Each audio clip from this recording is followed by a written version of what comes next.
Come ಕಮ್ಮುಳಿ ಇದರ ಹೆಸರು, ಈ ಹಣ್ಣಿನ ಹೆಸರು ಕಮ್ಮು ಕಮ್ಮು ಅಂತ ಹೇಳಿ.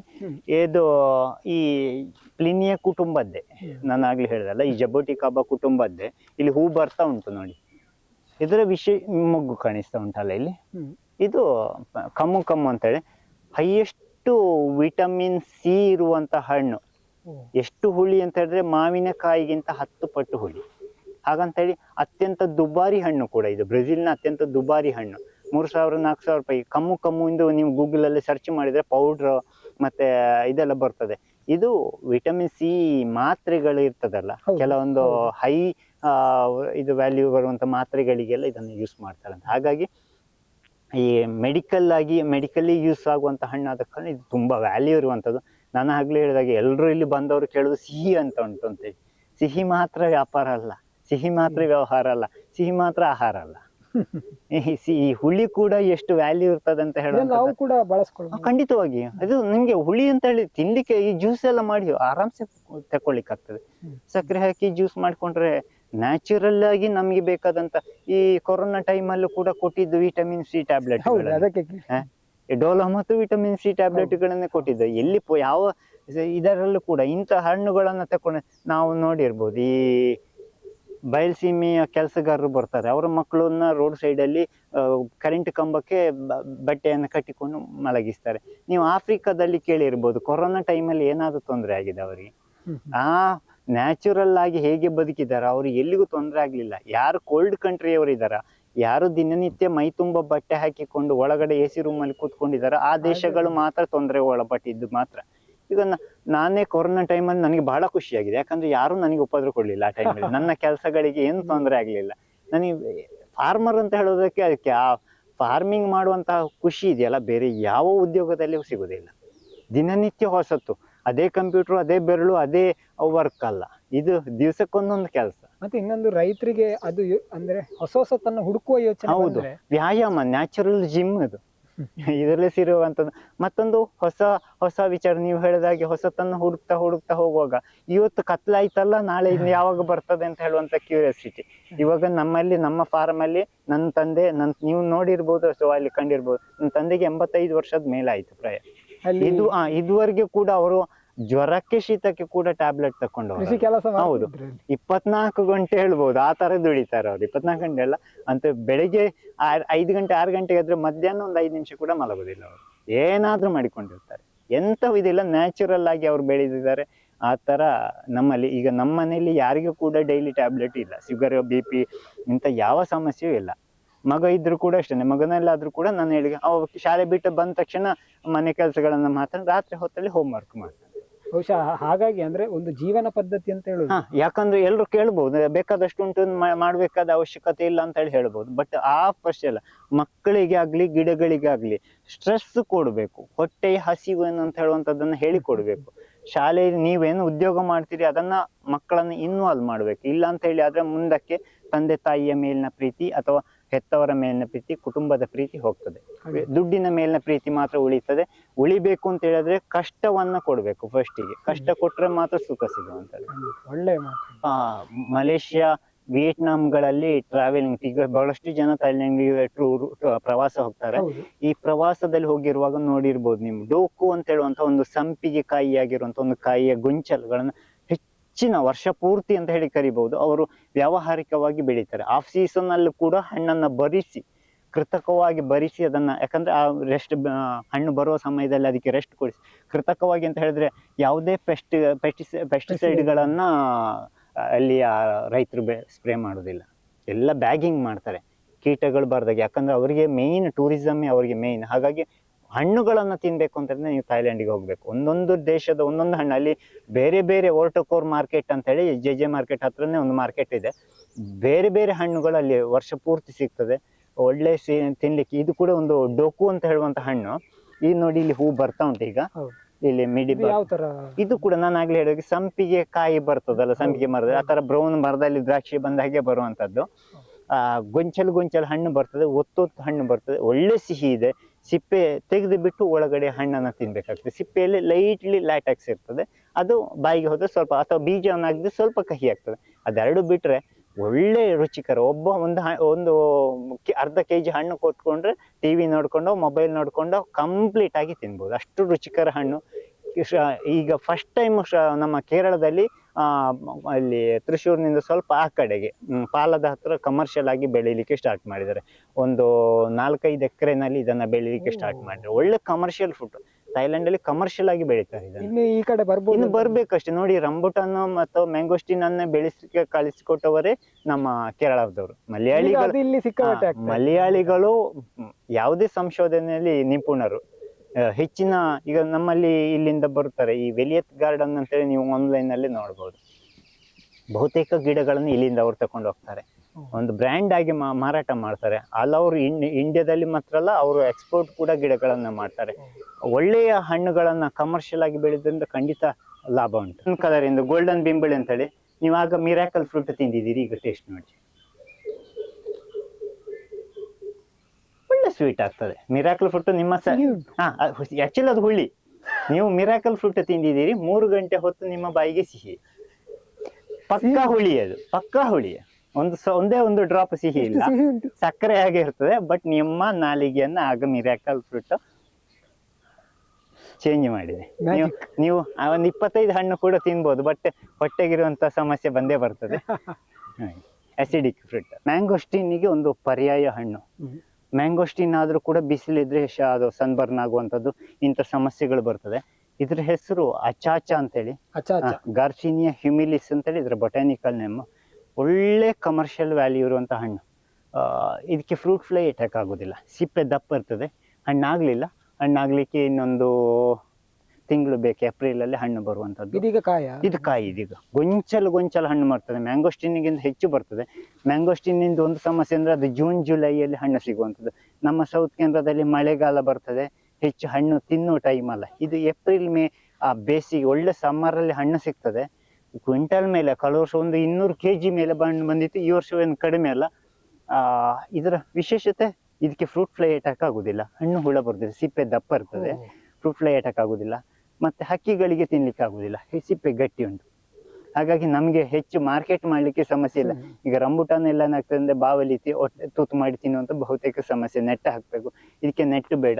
ಸೆಮಿ ಡಾರ್ಫ್ ಟ್ರೀ, ತುಂಬಾ ಎತ್ತರ ಹೋಗುದಿಲ್ಲ, ಹಾಗಂತೇಳಿ ತುಂಬಾ ಅಗಲವೂ ಬರುದಿಲ್ಲ. ಅಡಿಕೆ ತೋಟದ ಮಧ್ಯದಲ್ಲೇ ಹಾಕೊಳ್ಬಹುದು, ಯಾಕಂದ್ರೆ ಇದು ವರ್ಟಿಕಲ್ ಬೆಳೆಯುವಂತಹ ಮರಗಳು. ಇದರ ಸೈಡ್ ಗೆಲ್ಲುಗಳು ಇಷ್ಟೇ ದಪ್ಪ ಬರುದು.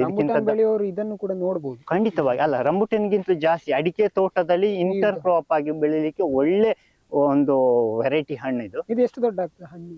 ಒಂದು ಸಾಧಾರಣ ಹಣ್ಣಡಿಕೆ ಬರ್ತದಲ್ಲ, ನಮ್ಮ ಸೌತ್ ಕೇಂದ್ರದ ಅಡಿಕೆ ಬರ್ತದೆ, ಆ ಶೇಪ್ ಅಲ್ಲಿ ಬರ್ತದೆ, ಆ ಕಲರ್ ಬರ್ತದೆ, ಕೇಸರಿ ಬಣ್ಣ ಬರ್ತದೆ. ಕೊಯ್ದಿಟ್ರು ಒಂದು 20 ದಿವಸವರೆಗೂ ಕೂಡ ನಿಮ್ ಓಪನ್ ವೆದರ್ ಅಲ್ಲಿ ಹಾಗೆ ಇಟ್ಕೊಳ್ಬಹುದು.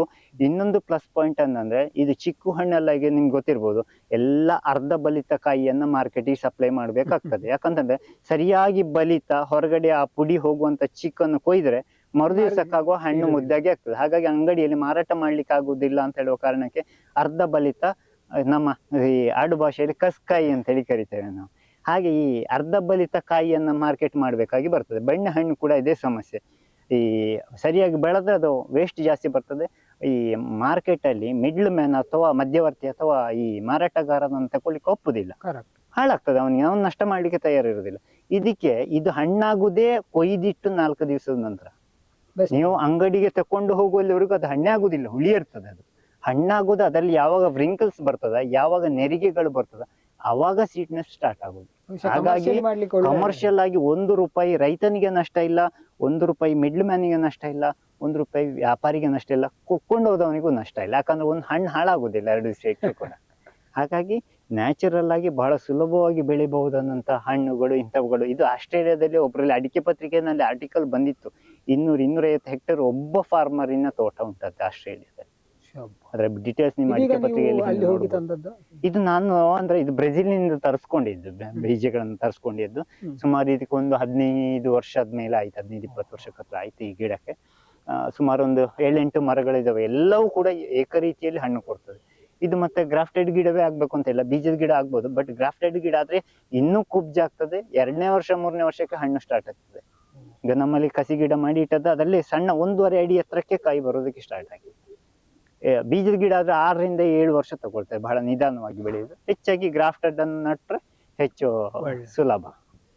ಅದು ಈಗ ಬಾಳೆ, ಇದು ಜಪಾನಿನ ಒಂದು ಬಾಳೆ. ಅಲ್ಲಿ ಜಪಾನಿನಲ್ಲಿ ಏನಾಗಿದೆ ಅಂದ್ರೆ D&D ಅಂತ ಹೇಳುವಂಥದ್ದು ಒಂದು ದೊಡ್ಡ ಕಂಪನಿ ಇದೆ, ಈ ಫಾರ್ಮರ್ಸ್, ಈ ಕೃಷಿಗೆ ಸಂಬಂಧಪಟ್ಟಂಥದ್ದು. ಅವರು ಈ ರೈತರಿಗೆ, ನಮ್ಮ ರೈತರಿಗೆ ಏನಾದ್ರು ಹೊಸ್ತು, ಈಗ ನಾನು ಇದು ಮಾಡಿದಾಗೆ ಇಂಟ್ರೊಡ್ಯೂಸ್ ಮಾಡಬೇಕು, ರೈತರಿಗೆ ಒಳ್ಳೆ ವ್ಯಾಲ್ಯೂ ಬರಬೇಕು, ಬೇರೆ ಎಲ್ಲೂ ಇರಬಾರ್ದು ಅಂತ ಹೇಳುವಂಥ ಒಂದು ಇದರಲ್ಲಿ ಸಂಶೋಧನೆ ಮಾಡಿರುವಂಥ ಒಂದು ಬಾಳೆ. ಅದು ಎತ್ತರ ಬರುವಂಥದ್ದು 4 ಫೀಟ್ ಎತ್ತರ, ಅಷ್ಟೇ ಎತ್ತರ ಬರುವಂಥದ್ದು. ಇನ್ನೂ ಉಂಟು 1.5 ಅಡಿ ಎತ್ತರದ್ದು ಬೇರೆ, ಥೈಲ್ಯಾಂಡ್ ತಾಯ್ಮೂಸ ಅಂತ ಹೇಳಿ ಉಂಟು, ಅದು ಬೇರೆ. ಇದು 4 ಅಡಿ ಎತ್ತರ ಬರೋದು. ಗೊನೆ ಸಾಧಾರಣ ಒಂದು 15 kg ಎತ್ತರ ಬರ್ತದೆ. ಕ್ಯಾವೆಂಡಿಶ್ ಉಂಟಲ್ಲ, G9, ಆ ಥರದ ಟೇಸ್ಟ್ ಇರ್ತದೆ. ಅದರ ವಿಶೇಷತೆ ಅಂತಂದ್ರೆ ಇದ್ರ ಸಿಪ್ಪೆ ತೆಗಿಲಿಕ್ಕಿಲ್ಲ. ಬಾಳೆಹಣ್ಣಿನ ಸಿಪ್ಪೆನನ್ನ ಹಾಗೆ ತಿಂದ್ಬಿಡ್ಬೋದು. ಈಗ ಮೊನ್ನೆ ಒಂದು ಗೊನೆ ಕಟಾವು ಆಯ್ತದೆ. ಫಸ್ಟ್ ನಮ್ಮ ಸೌತ್ ಇಂಡಿಯಾದಲ್ಲಿ ಫಸ್ಟ್ ಹಣ್ಣು ಬಂದಿದ್ದು ನಮ್ಮ ಈ ತೋಟದಲ್ಲಿ. ಎಲ್ಲೂ ಕೂಡ ಇದುವರೆಗೆ ಹಣ್ಣು ಬರಲಿಲ್ಲ. ಪ್ರಥಮವಾಗಿ ಗಿಡ ತಂದದ್ದೇ ನಾನು. ಅದನ್ನ ಹೆಸರು ಮೂಂಗಿ ಅಂತ ಹೇಳಿ, ಜಾಪನೀಸ್ ಮೂಂಗಿ ಬನಾನಾ ಅಂತ ಹೇಳಿ ಕರೀತಾರೆ. ಎಕ್ಸ್ಪೆನ್ಸಿವ್ ಬನಾನಾ ಅದು. ಸೇಮ್ ನಮ್ಮ ಕ್ಯಾವೆಂಡಿಶಿನ ಹಾಗೆ ಉಂಟು, ಬಟ್ ಅದರ ಹೊರಗಡೆ ಸಿಪ್ಪೆಗೆ ನಾರಿಲ್ಲ. ನೀವು ಇದನ್ನು ಹೀಗೆ ಕೈಯಲ್ಲೇ 2 ಪೀಸ್ ಮಾಡ್ಬೋದು, ಸಿಪ್ಪೆ ಸಹಿತವಾಗಿ. ಅಷ್ಟು ಇರುವಂಥದ್ದು. ಒಳ್ಳೆ ಟೇಸ್ಟ್ ಉಂಟು, ಒಳ್ಳೆ ಒಂಥರ ಏನಂತ ಜೇನಿನ ಹಾಗೆ ಆಗ್ತದೆ ತಿನ್ಲಿಕ್ಕೆ. ಸಿಪ್ಪೆ ತೆಗಿಲಿಕ್ಕೆ ಇಲ್ಲ, ಹಾಗೆ ಅದನ್ನು ಕಚ್ಕೊಂಡು ಸಿಪ್ಪೆಯನ್ನು ಸಹಿತ ಹಾಗೆ ನುಂಗಿ ಬಿಡ್ಬೋದು. ಒಳ್ಳೆ ಹೀಗೆ ಬಾಳೆ 1-2 ಅಲ್ಲ, ಇನ್ನು 2 ಗೊನೆ, 2 ರಿಂದ 4 ಗೊನೆ ಬರುವಂತ. ಸಾಮಾನ್ಯವಾಗಿ ಎಲ್ಲ ಬಾಳೆಗಳಲ್ಲಿ 1 ಗೊನೆ ಬರುದು, ನಾವು ಗೊತ್ತಿದ್ದ ಹಾಗೆ. ಈ ಬರ್ಲಿನ್ ಕೆಂಬರ್ ಅಂತೇಳಿ ಗೊನೆ ಬಂದಿತ್ತು ನಮ್ಮ ಒಂದು 4-5 ತಿಂಗಳ ಹಿಂದೆ.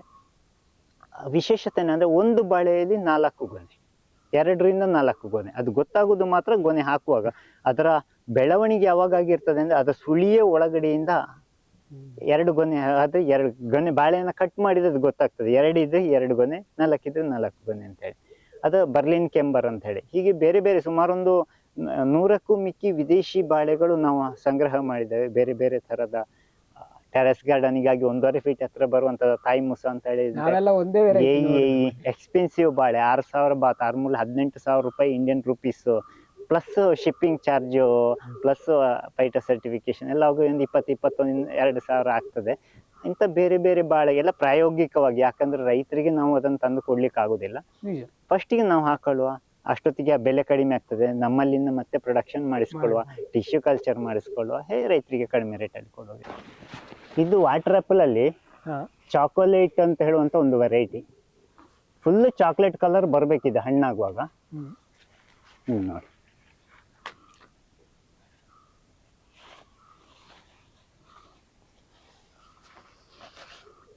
ಹಕ್ಕಿಗಳು ಮತ್ತು ಈಗಲೇ ಸ್ವಲ್ಪ ಚಾಕ್ಲೇಟ್ ನೋಡಿ ಅಲ್ಲಿ ಕಲರ್ ನೋಡಿ ಅದರದ್ದು.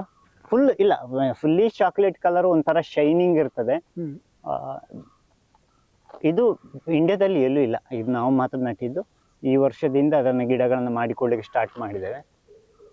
ಹಣ್ಣು ಕೂಡ ತುಂಬಾ ಸ್ವೀಟ್ ಇರ್ತದೆ. ಇದು ಇನ್ನೂ 50% ಮೆಚೂರ್ ಆಗ್ಲಿಲ್ಲ.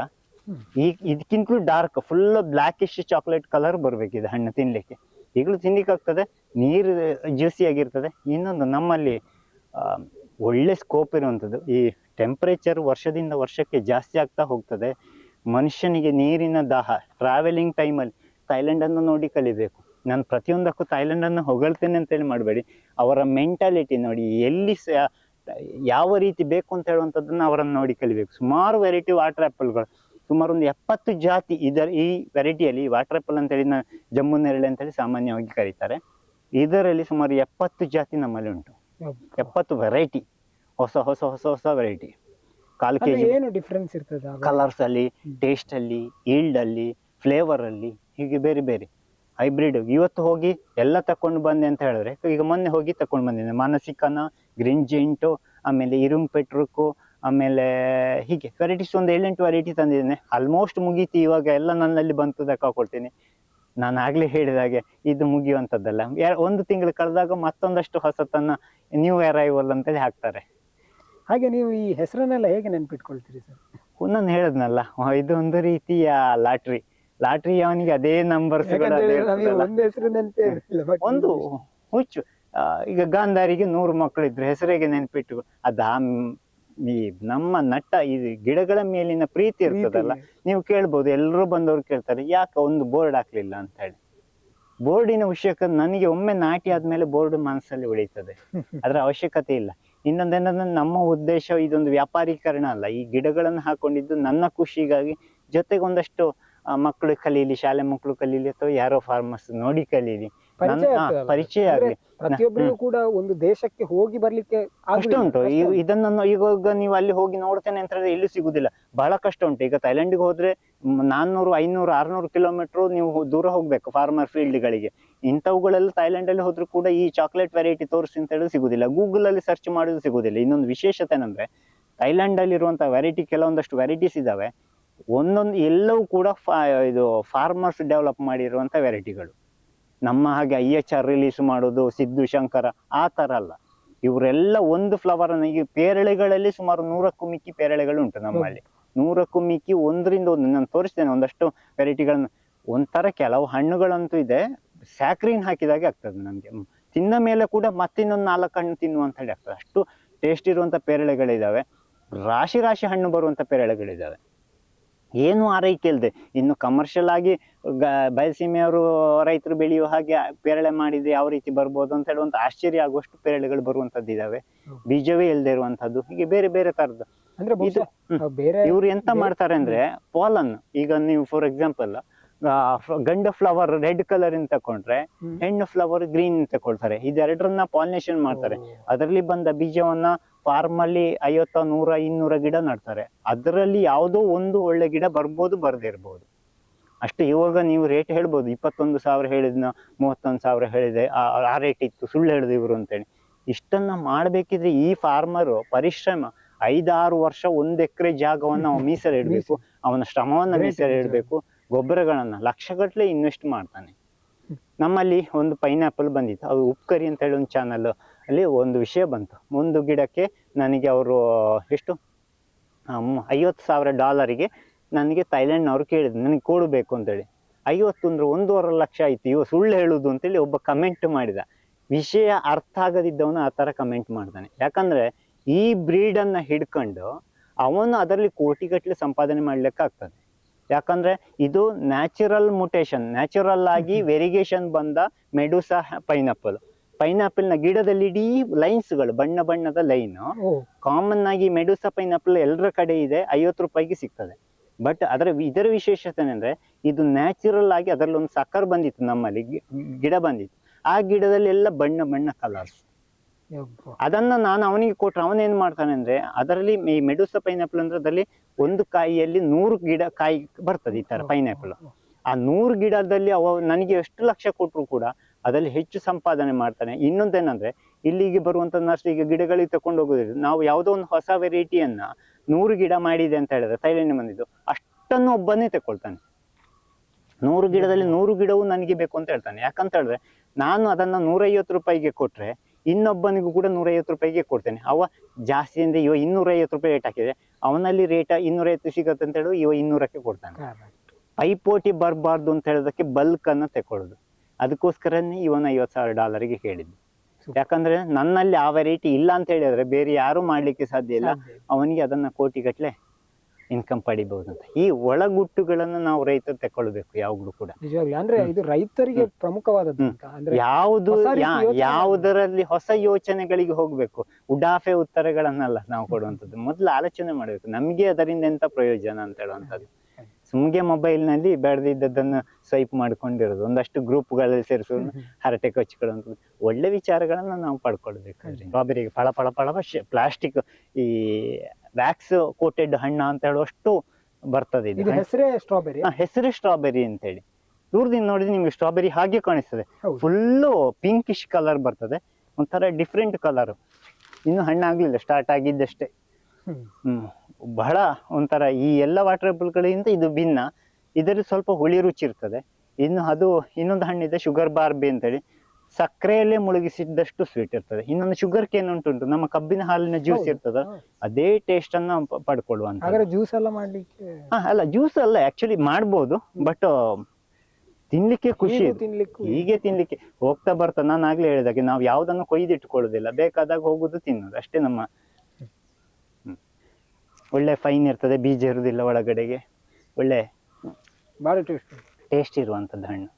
ಇದರ ವಿಶೇಷತೆ ಅಂದ್ರೆ ಇದು ಎಇ ಅಂತೇಳಿ ಇದ್ರ ಬಾಳೆ ಹೆಸರು. ಎಇ ಅಂತೇಳಿ capital A small capital A small E. ಇದ್ರ ವಿಶೇಷ ನಾನು ಆಗ್ಲೇ ಹೇಳಿದಾಗ ಇದಕ್ಕೆ 21,000 rupees ನನ್ನ ಕಾಸ್ಟ್. ಈ ಗಿಡದ ಖರ್ಚು ನಾನು ತಕೊಂಡು ಬಂದದ್ದು. ಬಹಳ, ಯಾಕಂದ್ರೆ ಇವಾಗ ರೇರ್ ಇದೆ, ಹಾಗಾಗಿ ಸ್ವಲ್ಪ ಡಿಮಾಂಡ್ ಜಾಸ್ತಿ ಇರುವಂತದ್ದು. ಇದರ ವಿಶೇಷತೆ ಅಂದ್ರೆ ಹಣ್ಣಿನಲ್ಲಿ ಕೂಡ ಇದೇ ತರ ಲೈನ್ ಬರ್ತದೆ. ಅದಕ್ಕಿಂತ ಜಾಸ್ತಿ ಅಂತಂದ್ರೆ 5 ಸ್ಟಾರ್ ಹೋಟೆಲ್ಗಳನ್ನ ಕೇಂದ್ರೀಕರಿಸಿ ನಿಮಗೆ ಈ ಬಾಳೆ ಎಲೆಗಳನ್ನ ಮಾಡೋದಿದ್ರೆ ಒಂದೊಂದು ಎಲೆಗೆ ಕೂಡ 200 ಇಂದ 250 ರೂಪಾಯಿ ವ್ಯಾಲ್ಯೂ ಪಡ್ಕೊಳ್ಬಹುದು ರೈತರು. ಒಳ್ಳೆ ಈ ಕಲರ್ ಪೇಂಟ್ ನಿಮ್ಗೆ ನ್ಯಾಚುರಲ್ ಆಗಿ ಎಲ್ಲಿಯೂ ಮಾಡ್ಲಿಕ್ಕೆ ಸಾಧ್ಯ ಇಲ್ಲ. ಈ ಊಟಕ್ಕಾಗಿ ಅವರಿಗೆ ಟೇಬಲ್ಗೆ ಕೊಡುವಂತದನ್ನ ಒಂದು ರೀತಿಯ ಹೊಸ ಒಂದು ಬೆಳೆಯಾಗಿ ಬೆಳಿಬಹುದು. ಇದನ್ನು ಈ ಎಲ್ಲ ಎಲೆಗಳು ಇದೇ ಹೀಗೆ ಬರುವುದು, ಎಲ್ಲ ಪ್ರತಿ ಎಲೆಗಳು ಹೀಗೆ ಬರುವಂತದ್ದು. ಎಷ್ಟು ಎತ್ತರ ಬರ್ತದೆ? ಸಾಮಾನ್ಯ ಒಂದು 6 ಅಡಿ 7 ಅಡಿ ಹತ್ರ ಬರ್ತದೆ. ತುಂಬಾ ನೋಡಿ ಅಷ್ಟು ಚಂದವೇ ಅದರದ್ದು ಒಂಥರ ಬೇರೆ. ಕಾಯಿಯ ಗೊನೆ ಇಷ್ಟು ದೊಡ್ಡ ಕ್ಯಾವೆಂಡಿಶ್ ಆಗಿ ಉದ್ದ ಕಾಯಿ ಬರ್ತದೆ. ಇನ್ನೊಂದಿದೆ ಕ್ಯಾವೆಂಡಿಶ್ ಅಲ್ಲೇ ವೆರಿಗೇಷನ್ ಇದೆ, ಬೇರೆ ಬೇರೆ ತಳಿಗಳು ಇದಾವೆ. ಸುಮಾರು ಒಂದು ಮಿಂಟ್, ಇನ್ನೊಂದು ಮಿಂಟ್ ಬಾಳೆ ಅಂತ ಹೇಳಿದೆ. ಮಿಂಟಿನ ಹಾಗೆ ಲೈಟ್ಲಿ ಮಿಂಟ್ ಡಾಟ್ಸ್ ಗಳು ಇರ್ತವೆ ಅದರಲ್ಲಿ, ಹಸಿರು ಬಣ್ಣದಲ್ಲಿ ಮಿಂಟ್ ಡಾಟ್ಸ್ ಗಳು. ತಿನ್ಲಿಕ್ಕೆ ಹೇಗೆ ಉಂಟು ಅದು ಬೇರೆ ಪ್ರಶ್ನೆ. ಬಟ್ ಇಂಥವುಗಳನ್ನ ನಾವು ರೈತರು ಬೇರೆ ಯೋಚನೆಯಲ್ಲಿ, ಬೇರೆ ತಿಂಕಲ್ಲಿ ನಾವು ಉಪಯೋಗ ಮಾಡಿಕೊಂಡ್ರೆ ಖಂಡಿತವಾಗಿಯೂ ಕೂಡ ಒಳ್ಳೆಯ ಮಾರ್ಕೆಟ್ ಅನ್ನ ಪಡ್ಕೊಳ್ಳಬಹುದು. ಇದು actually native Brazil, but Thailand ಇಂದ ತಂದಿದ್ದು. ಥೈಲ್ಯಾಂಡ್ ಅಲ್ಲಿ ಆಲ್ಮೋಸ್ಟ್ ನಾನು ಆಗ್ಲೇ ಹೇಳಿದಾಗೆ ಅವ್ರು ಹೊಸ ಯಾವ ದೇಶದಲ್ಲಿ ಬಂದ್ರು ಕೂಡ ಅದನ್ನ ತಂದು ಅಭಿವೃದ್ಧಿ ಮಾಡಿ ಗಿಡಗಳನ್ನ ಮಾಡಿ ಕೊಡ್ತಾರೆ. ಟೊಂಕಾ ಲಂಗಿಟ್ ಅಂತ ಹೇಳಿ ಒಂದು ಬಾಳೆ, ನೇಟಿವ್ ಬ್ರೆಜಿಲ್, ಇಂಡೋನೇಷ್ಯಾದಲ್ಲಿ ಕೂಡ ಇದು ಕಾಣ್ಲಿಕ್ಕೆ ಸಿಗ್ತದೆ. ಇದರ ಗೊನೆ ಮೇಲ್ಮುಖವಾಗಿ ಬರುದು, ಕೆಳಗಡೆಯಿಂದ ಮೇಲ್ಮುಖವಾಗಿ ಬರುದು, ರಥದಾಗಿ ಬರುದು. ದಪ್ಪ ನಮ್ಮ ನೇಂದ್ರಕಾಯಿ ಎಷ್ಟು ಕಾಯಿ ದಪ್ಪ ಬರ್ತದೆ. ಕಾಯಿ ಹಣ್ಣು ಕೂಡ ಆರೆಂಜ್ ಇಷ್ಟು ಬರ್ತದೆ. ಇನ್ನೊಂದು ಇದರ ವಿಶೇಷತೆ, ಇವಾಗ ಇದು ನೆರಳಲ್ಲಿದ್ದು ಬರ್ತದ ಗೊತ್ತಿಲ್ಲ, ಇದರ ಲ್ಯಾಟೆಕ್ಸ್ ರೆಡ್ ಕಲರ್ ಬರಬೇಕು. ಮೆಚೂರ್ ಆದಾಗ ರೆಡ್ ಕಲರ್, ಇನ್ನು ಬೆಳೆದಿಲ್ಲ. ಇದು ಬೆಳೆದ್ರೆ ಉಂಟಲ್ಲ ಇದು ಇನ್ನು ರನ್ನರ್ ನೋಡಿ, ಅದ್ರ ಗಿಡ ಬರುವುದೇ ಈ ತರ. ಇಲ್ಲಿ ಉಂಟಲ್ಲ ಈ ಗಿಡ, ಇದರ ಬುಡದಲ್ಲಿ ಎಲ್ಲೂ ಗೊನೆ ಕಂದು ಬರುದಿಲ್ಲ. ನಮ್ಮ ಎಲ್ಲ ಬಾಳೆಗಳಲ್ಲಿ ಕೂಡ ಅದರ ಹತ್ರದಲ್ಲೇ ಕಂದು ಬರುದು. ಇದು ಇಲ್ಲೊಂದು ಉಂಟು ನೋಡಿ, ಇಲ್ಲೊಂದು ಉಂಟು, ಕಂದುಗಳು ದೂರ. ಇದರದ್ದೇ ಇನ್ನು ಬೆಳೆದ ಗಿಡ ಉಂಟು, ಆಮೇಲೆ ಕಟ್ ಮಾಡಿ ತೋರಿಸ್ತೇನೆ ನಾನು.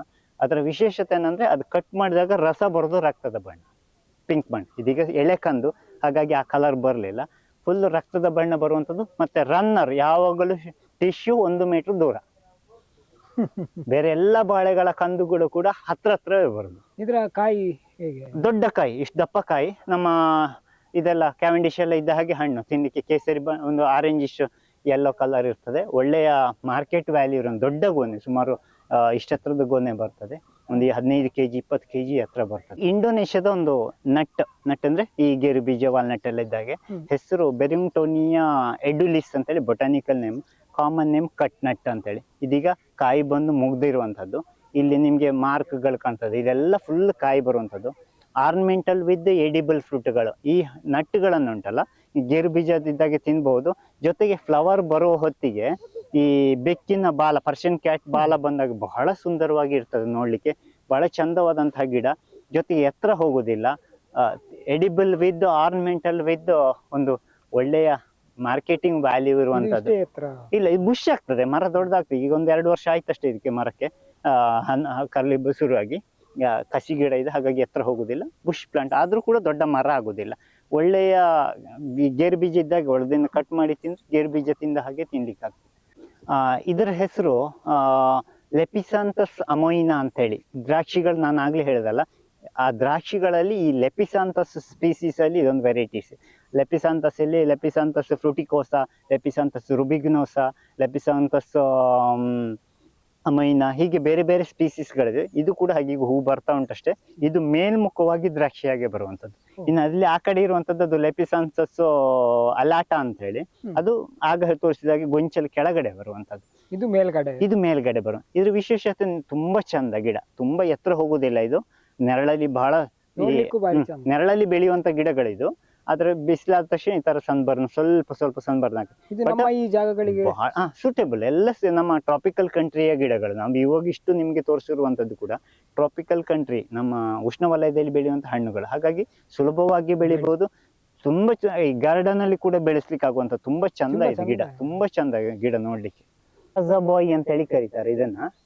ಹಣ್ಣಾದಾಗ ಸಾಧಾರಣ ಒಂದು ಮುಸುಂಬಿಗಿಂತ ದೊಡ್ಡದು ಬರ್ತದೆ, ಎಷ್ಟು ದೊಡ್ಡ ಹಣ್ಣು ಬರ್ತದೆ. ಹಣ್ಣಲ್ಲಿ ಉಂಟು ಮನೆಯಲ್ಲಿ, ತೋರಿಸ್ತೀನಿ ಆಮೇಲೆ. ಅದರ ವಿಶೇಷತೆ ಅಂದ್ರೆ ಇದು ಜ್ಯೂಸಿಗಾಗಿರುವಂಥದ್ದು, ತುಂಬಾ ಹುಳಿ ಇರ್ತದೆ, ಲಿಂಬೆ ಹಣ್ಣಿನ ಹಾಗೆ ಹುಳಿ ಇರ್ತದೆ. ಹಣ್ಣಾದಾಗ ಮುಟ್ಟಿದ್ರೆ ನಿಮ್ಗೆ ಮೆತ್ತಗಾಗಿ ಬಿಡ್ತದೆ, ಪಚಿಕಾಗಿ ಬಿಡ್ತದೆ, ಅಷ್ಟು ಸಾಫ್ಟ್ ಇರ್ತದೆ. ಜ್ಯೂಸ್ ಮಾಡಿದ್ರೆ ಒಳ್ಳೆ ಮಾವಿನ ಹಣ್ಣು, ಫ್ಯಾಷನ್ ಫ್ರೂಟ್, ಪೈನಾಪಲ್ ಈ ಮೂರರ ಮಿಕ್ಸೆಡ್ ಟೇಸ್ಟ್ ಇರ್ತದೆ. ತುಂಬಾ ನಾವು ಕಮರ್ಷಿಯಲ್ ಆಗಿ ಅದನ್ನ ಪಲ್ಪ್ ಆಗಿ ಕ್ಯಾನಿಂಗ್ ಆಗಿ ಜ್ಯೂಸ ಮಾಡ್ಕೋಬಹುದು, ಬಟ್ ಮನೆಯಲ್ಲಿ ಖಂಡಿತವಾಗಿ ಒಂದು ಗಿಡ ನಡುವಂಥದ್ದು. ಅರ್ಜೆಂಟಿಗೆ ಯಾರು ಬಂದ್ರು ಕೂಡ, ಅಥವಾ ಪ್ರಿಸರ್ವೇಟಿವ್ ಹಾಕೊಂಡ್ಬಿಟ್ಟು ಸಕ್ಕರೆ ಏನಾದ್ರು ಹಾಕೊಂಡ್ಬಿಟ್ಟು ಜ್ಯೂಸ್ ಕಾಶ್ ಮಾಡಿ ಇಟ್ಕೊಂಡ್ರೆ ಎನಿ ಟೈಮ್ ಜ್ಯೂಸ್ ಮಾಡ್ಕೊಳ್ಬಹುದು. ತುಂಬಾ ಗಿಡ ಎತ್ತರ ಹೋಗುದಿಲ್ಲ, ಬುಷ್ ಆಗಿರುವಂತದ್ದು ಇದರ ವಿಶೇಷತೆ. ಇದು ಎಷ್ಟು ಸಮಯ ಬೇಕಾಗ್ತದೆ ಹಣ್ಣು ಬರಲು?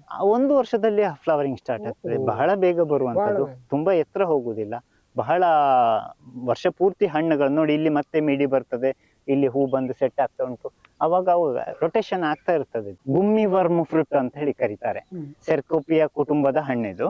ಇದರ ವಿಶೇಷತೆ, ನಾನು ಇಲ್ಲಿ ಮಿಡಿ ಬಿದ್ಕೊಂಡು ಉಂಟು, ಹಣ್ಣು ಆಗ್ಲಿಲ್ಲ ಇನ್ನು ನೋಡಿ. ಇದು ಪಾಲಿನೇಷನ್ ಆಗುವ ಟೈಮಲ್ಲಿ ಏನೋ ಸಮಸ್ಯೆ ಆಗಿ ಬಿದ್ದಿರುವಂತ ಈ ಭೂತದ ಕೈ ಜೋಡಿಸಿಕೊಂಡಾಗೆ ಇರ್ತದೆ, ಹೀಗಿರ್ತದೆ ನೋಡಿ. ಅಲ್ಲಿ ಕಾಯಿ ಕಾಣಿಸ್ಬೋದು, ಆ ಎಲೆಯ ಕಂಕುಳಲ್ಲಿ ಉಂಟು ನೋಡಿ ಕಾಯಿಗಳು. ಈ ಕೈಯನ್ನ ಹೀಗೆ, ಅದು ಹಣ್ಣಾಗುವಾಗ ಫುಲ್ ಹಸಿರು ಬಣ್ಣ ಬರ್ತದೆ. ಈ ಬೆರಳುಗಳನ್ನು ಹೀಗೆ ಬಂದಾಗ ಅದನ್ನು ಹೀಗೆ ಎಳೆದ್ರೆ ಆಯ್ತು, ನೀವು ಎಳೆದು ಒಳ್ಳೆ ಸಕ್ಕರೆ ಜೇನುತುಪ್ಪ ತಿನ್ನಾಗ ಅಷ್ಟು ಸ್ವೀಟ್ ಇರ್ತದೆ, ತುಂಬಾ ಸಾಫ್ಟ್ ಇರ್ತದೆ, ಮಲ್ಬೇರಿಗಿಂತ ಸ್ವೀಟ್ ಇರ್ತದೆ ಇದು. ಇದ್ರಲ್ಲೇ ಸ್ವಲ್ಪ ದೊಡ್ಡ ಇದು ಉದ್ದ ಆಗ್ತದೆ, ಇದೇ ಬೆರಳುಗಳು. ನಾನು ಜಸ್ಟ್ ತೋರಿಸ್ತೇನೆ ನಿಮ್ಗೆ ಹೇಗಿರ್ತದೆ ನೋಡಿ. ಹೀಗೆ ಬರುವಂತದ್ದು ಇದು. ಒಂದು ಕೈ ಯಾವ ರೀತಿ ಇರ್ತದ ಆ ರೀತಿ ಹೀಗೆ ಫಿಂಗರ್ಸ್ ಬರುವಂತದ್ದು ಕೈ ಬಂದಾಗಿ. ಇದು ಸ್ವಲ್ಪ ದೊಡ್ಡದಾಗಿದೆ, ಅದು ಮೊದಲೇ ಬಿದ್ದ ಇರುವಂತದ್ದು. ಇದೆಲ್ಲ ಬೀಜಗಳು ನೋಡಿ, ಇದ್ರ ಮೇಲೆ ಇರುವಂತ ಬೀಜಗಳು ಇನ್ನು ಮೆಚೂರ್ ಆಗ್ಲಿಲ್ಲ. ಅದನ್ನು ಕೂಡ ಹಾಗೆ ತಿನ್ಬೋದು ನೀವು, ಸಹಸ್ರಾರು ನೋಡಿ. ಈ ಪ್ರಕೃತಿ ಮಾಡಿರುವಂತ ಇದು, ಈ ಸ್ಪ್ರೆಡ್ ಎಲ್ಲೆಲ್ಲಿ ಬೀಳುತ್ತದೋ ಅದು ಆಮೇಲೆ ಅಲ್ಲಿ ತನ್ನಷ್ಟಕ್ಕೆ ಅದರ ಜನರೇಷನ್ ಬೆಳೀತಾ ಹೋಗ್ಲಿಕ್ಕೆ ಇರುವಂತದ್ದು. ಹಸಿರು ಬಣ್ಣ ಇರ್ತದೆ ಪಲ್ಪ್ ನೋಡಿ, ಈ ತರ ಒಳಗಡೆ ಇದು ಈ ಒಂದು ಕಡ್ಡಿ ತರ ಇರ್ತದೆ. ಈಗ ನೀವು ಹೇಳಿದ್ರೆ ಆಯ್ತದ, ಕಡ್ಡಿ ಬಿಟ್ಟು ಹಣ್ಣು ಹೀಗೆ ಸ್ವೈಪ್ ಆಗ್ತದೆ ಉದ್ದಕ್ಕೆ, ಹೀಗೆ ಎಳ್ಕೊಂಡು ಅದನ್ನ ಹಾಗೆ ಬಾಯಿಗೆ ಹಾಕಿಕೊಂಡು ರುಚಿ ಇರ್ತದೆ, ಕರಗಿ ತುಂಬಾ ಸ್ವೀಟ್ ಇರ್ತದೆ. ಇದು ಇನ್ನೊಂದು ಇದು ಸ್ವೀಟ್ ಲೂವಿ ಅಂತೇಳಿ ಕರೀತಾರೆ. ಈ ಫ್ಲಕೋರ್ಷಿಯ ಕುಟುಂಬ, ನಮ್ಮಲ್ಲಿ ಸಂಪೆ ಹಣ್ಣು, ಅಬ್ಳುಕನ ಹಣ್ಣು, ಅರ್ಪಿನ ಹಣ್ಣು ಅಂತೇಳಿ ಕರಿತೀವಿ ನಾವು, ಅದು ಫ್ಲಕೋರ್ಷಿಯ ಕುಟುಂಬ. ಆ ಕುಟುಂಬದಲ್ಲಿ ಒಂದು ಕಮರ್ಷಿಯಲ್ ಫ್ರೂಟ್ ಇದು, ಸ್ವೀಟ್ ಲೂವಿ ಅಂತೇಳಿ ಕರೀತಾರೆ. ಎಲ್ಲ ಮಿಡಿ ಬರ್ಲಿಕ್ಕೆ ಸ್ಟಾರ್ಟ್ ಆಗಿದೆ, ಸಾಧಾರಣ ಮೇ ಟೈಮಲ್ಲಿ ಇದು ಹಣ್ಣು ಸಿಗುವಂಥದ್ದು. ನಮ್ಮ ಫ್ಲಕೋರ್ಷಿಯಗಳು, ಇದು ಅರ್ಪಿನ ಹಣ್ಣು ಕೂಡ ಅದೇ ಸಮಯದಲ್ಲಿ ಸಿಗುವಂಥದ್ದು. ಇದು ಸ್ವೀಟ್ ಇರ್ತದೆ, ಅದು ಹುಳಿ ಇರ್ತದೆ, ಇದು ಒಳ್ಳೆ ಸ್ವೀಟ್ ಹಣ್ಣು. ಇಲ್ಲಿ ನಾನು ಹೇಳಿ ಇದಿಷ್ಟು ನಿಮಗೆ ಸುಮಾರು ಒಂದು 30-40 ವೆರೈಟಿ ಬೇರೆ ಬೇರೆ ಪೇರಳೆಗಳಿದಾವೆ. ಇದು ವಾಟರ್ ಮೆಲನ್ ಗೋವಾ ಅಂತ ಹೇಳಿ ಕರೀತಾರೆ. ಕಲ್ಲಂಗಡಿ ಹಣ್ಣಿನ ಹಾಗೆ ಸರಿಯಾಗಿ ಹಣ್ಣಾದಾಗ ಕಲ್ಲಂಗಡಿ ಹಣ್ಣಿನ ಹಾಗೆ ಟೇಸ್ಟ್ ಬರುವಂಥದ್ದು. ಜೊತೆಗೆ ಬಣ್ಣ ಕೂಡ, ಇದೀಗಿನ್ನೂ ಹಣ್ಣು ಆಗ್ಲಿಲ್ಲ, ಜಸ್ಟ್ ನಿಮ್ಗೆ ತೋರಿಸ್ಲಿಕ್ಕೆ ನಾನು. ಇದು ಇನ್ನೂ ದೊಡ್ಡದಾಗ್ತದೆ, ಇನ್ನೂ ದೊಡ್ಡದಾಗ್ತದೆ. ಹಣ್ಣಾದಾಗ ಒಳ್ಳೆ ಡಾರ್ಕ್ ರೆಡ್, ನಮ್ಮ ಕಲ್ಲಂಗಡಿ ಉಂಟಲ್ಲ ಅದೇ ಕಲರ್ ಬರುವಂಥದ್ದು ಇದರ ವಿಶೇಷತೆ. ಇದು ಥೈಲ್ಯಾಂಡಿಂದು, ನಾನು ಆಗ್ಲೇ ಹೇಳಿದಾಗೆ ತುಂಬಾ ಒಂದು 70 ವೆರೈಟಿ ಮೇಲೆ ನಮ್ಮಲ್ಲಿ ಪೇರಳೆಯಲ್ಲಿ ಉಂಟು. ಇದೀಗ ಇನ್ನೂ ಹಣ್ಣಾಗ್ಲಿಲ್ಲ, ಇನ್ನೊಂದು 15 ದಿವಸ ಇದಕ್ಕೆ ಬೇಕು ಹಣ್ಣಾಗ್ಲಿಕ್ಕೆ. ನಮ್ಮ ಎಲ್ಲ ಪೇರಳೆ ಹಣ್ಣುಗಳು ಕೂಡ ಹಣ್ಣಾದಾಗ ಒಂದು ಹಳಸಿದ ಸ್ಮೆಲ್ ಬರುವುದು. ಇದು ನೀವು 1 ವಾರ ಇಟ್ಕೊಂಡ್ರು ಕೂಡ ಹಣ್ಣು ಕ್ರಿಸ್ಪಿಯೇ ಇರ್ತದೆ. ನಮ್ದೆಲ್ಲ ಸಾಫ್ಟ್ ಆಗ್ತದೆ, ಒಳಗಡೆ ಮೆತ್ತಗಾಗ್ತದೆ, ಇದು ಸಾಫ್ಟ್ ಆಗುದೇ ಇಲ್ಲ, ಗಟ್ಟಿ ಇರುವಂತದ್ದು, ಕ್ರಿಸ್ಪಿ ಇರುವಂತದ್ದು. ತುಂಬಾ ಒಂದೊಂದು ಇದರಲ್ಲಿ ಕೂಡ 2 ಕಾಯಿ 3 ಕಾಯಿ ಉಂಟು. ಈಗ ಕವರ್ ಕಟ್ಟಿದ್ದಾರೆ, ದೊಡ್ಡ ಇಲ್ಲ, ಇದು ಪ್ರೂನಿಂಗ್ ಮಾಡ್ಕೊಳ್ಬೇಕು. ನಮ್ಮ ಅದ್ರಾಗೆ ಆಗ್ಬಹುದು, ಒಂಚಲ ಕಾಯಿ ಬರ್ತದೆ. ಒಳ್ಳೆ ಯಾವುದೇ ಕೀಟ ಬಾಧೆಗಳೇ ಇಲ್ಲ, ಹಕ್ಕಿಗಳು ತಿಂತವೆ. ನಮ್ಗೆ ಮಕ್ಕಳು, ಶಾಲೆ ಮಕ್ಕಳು, ನನ್ನ ಹೇಳಿದಾಗೆ ನಮ್ಮ ಉದ್ದೇಶವೇ ಮಕ್ಕಳಿಗೆ ಪಾಠ ಮಾಡುವಂಥದ್ದು. ಹೊಸತರ ಹತ್ರ ಅಥವಾ ಫಾರ್ಮರ್ಸ್ ಯಾರು ಇಂಟ್ರೆಸ್ಟ್ ಆಗಿ ಬರ್ತಾರೋ ಅವರಿಗೆ ತೋರಿಸುವಂಥದ್ದು ನಮ್ಮ ಉದ್ದೇಶ.